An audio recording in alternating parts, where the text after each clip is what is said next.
In 36 years, I've built and serviced hundreds of backyard ponds.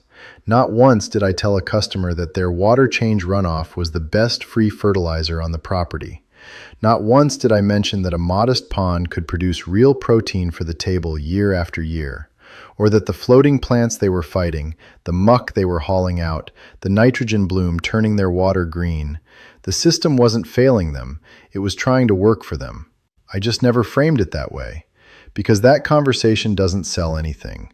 Today I'm going to tell you what a well-run backyard pond can actually do, and what it honestly takes to get there. Now I know how this sounds. If you're a koi person, you're already thinking, I didn't sign up for a fish farm. I'm not asking you to drain your pond and stock it with catfish.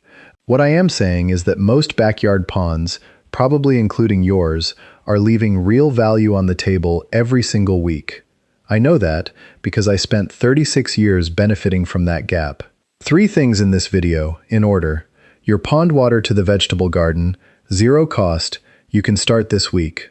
Your pond to the chicken run, low cost, high return. And a separate food fish system, the one that takes real time and honest planning. And somewhere in the middle, I'll tell you exactly why I'd never put food fish in the same water as my koi, because that's a mistake that costs you both. Your pond is already running a nutrient cycle, whether you know it or not. Fish waste breaks down into nitrogen. Plants absorb it. Insects land on the plants. Fish eat the insects. The cycle starts over. Most pond owners have been taught to see pieces of that loop as failure. Green water, floating plants, bottom sludge. Reach for a bottle, call the store, spend the money. I sold those bottles. Every product I moved for green water was treating a symptom of a system that was doing exactly what it was supposed to do. The shift this video is about is simple. Stop fighting that loop and start redirecting it. So let's start with the most immediate thing. It costs nothing and you can do it this week. Every time you do a partial water change, 10 to 20% every week or two for koi or goldfish, that water has dissolved nitrogen in it, phosphorus, trace minerals from fish waste that's gone through your biological filter. It's gentle, nothing like synthetic fertilizer. It's what people pay real money for in a bottle of fish emulsion or liquid seaweed extract. You already have it, and it's going to the driveway anyway. Stop sending it there. A gravity siphon goes straight to the vegetable beds instead. If your pond sits lower than the garden, a cheap submersible pump does the same job. Run it to the tomatoes, the squash, the corn. They'll take it right up. One thing worth saying, if you're growing root vegetables, carrots, beets, radishes, keep the pond water on the foliage rather than soaking straight into the soil around the roots. The fine particulates can affect the taste in some cases. It's not worth the experiment on your whole crop.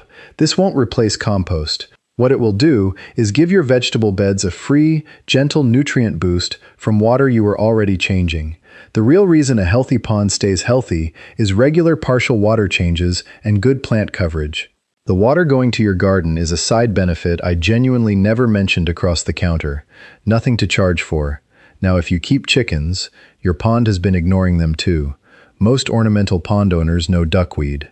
Small, round, free-floating leaves, bright green, covers still water like a mat. Most people treat it as a nuisance. What they're throwing away is roughly 35 to 40% crude protein by dry weight, which puts it in the same territory as soybean meal. I'm a pond man, not a poultry nutritionist, and you should check that against your own feed program. What I can tell you is that my chickens go after fresh duckweed like they've been waiting on it all morning. To harvest it, you don't need much. A fine mesh net or a simple window screen stretched across a frame. Skim the surface, shake it off, put it in the run. Leave enough to grow back and it will, fast, in warm weather. Duckweed needs still water to establish. If your pond runs a waterfall or a fountain, it won't take hold. Set up a separate container instead. A stock tank, a large plastic tote in a sunny corner. Scoop in some pond water to seed it. Leave it alone. In warm weather, a container that size will produce more than a small flock can eat in a week. The second thing the pond produces for chickens comes from something you're already going to do. When you clean the bottom sludge once a year, and you should be, regardless, that muck comes out full of worms, bloodworm larvae, and midge pupae. Spread it in the chicken run and step back. The chickens do the sorting. You're not adding a step, you're just redirecting what was going to the curb. One honest thing before we move on: duckweed supplements a flock's diet. It does not replace a proper feed program. If you've seen videos promising a laying flock can run on pond plants alone, I haven't seen that work, and I won't tell you it does. A food fish pond is not an ornamental pond. Most of the confusion I see comes from people trying to make one system do two completely different jobs. Keep those separate in your mind, and everything else gets clearer. If you're in the Midwest, your best starting point is bluegill. Hardy, prolific, excellent on the table, and they'll reproduce naturally without much help from you. Channel catfish are a solid second option. Fast-growing, tolerant, bottom feeders that clean up what the bluegill miss. The classic pairing is bass and bluegill. The bass control the bluegill population naturally, which prevents overstocking and stunting. It works well. It also requires more water. Here's the part nobody wants to say plainly. A 500-gallon pond will not produce meaningful food. Harvest level production starts around 1,000 gallons with bluegill only, lightly stocked. If you want a bass bluegill system that actually supplements your family's protein, you're looking at 10,000 gallons or a dug pond. That is not an ornamental build. That's a production pond. Treating them like they're the same thing is the first mistake I watch people make when they go down this road. For bluegill in a dedicated production pond, start with around 100 to 150 fingerlings per 1,000 gallons. You'll lose some. That's normal, and not a sign that anything went wrong. By the end of year 2, you're harvesting selectively. Leave the bigger ones to breed, and let the system build on itself. Year 1, you see almost nothing. You'll stare at the water, and your brain will tell you something's wrong. It isn't. Month 3, a flash of silver. Month 6, you can see them clearly. Small, but solid.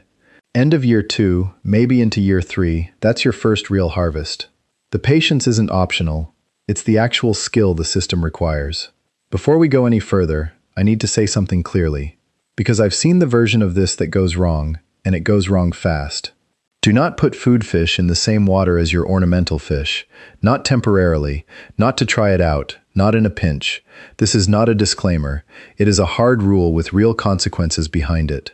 Fingerlings from a hatchery can carry parasites and pathogens your koi have never been exposed to. The reverse is also true.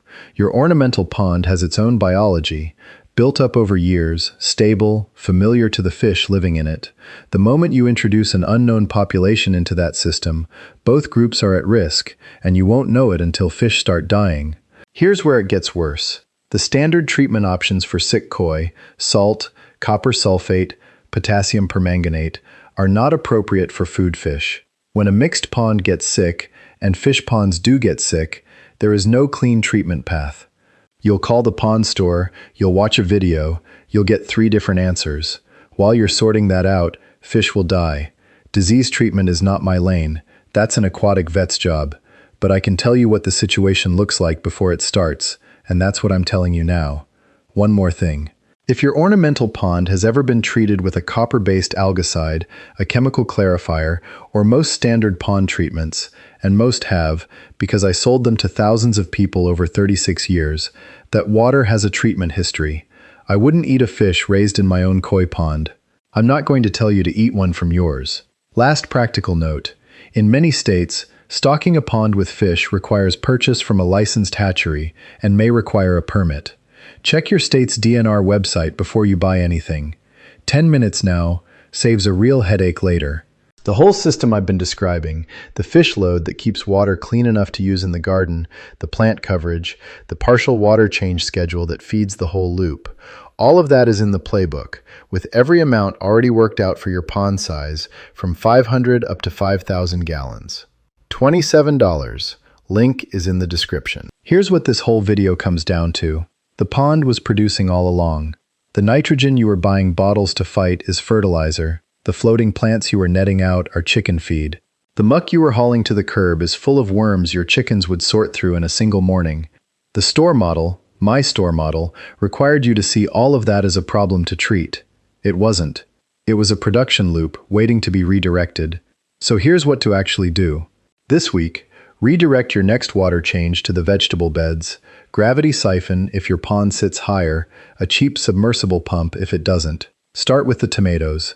This month, Get a stock tank or large tote into a sunny spot and seed it with pond water. The duckweed will find it. Once a year, the bottom muck goes to the garden and the chicken run, not the curb. The food fish pond is the long decision.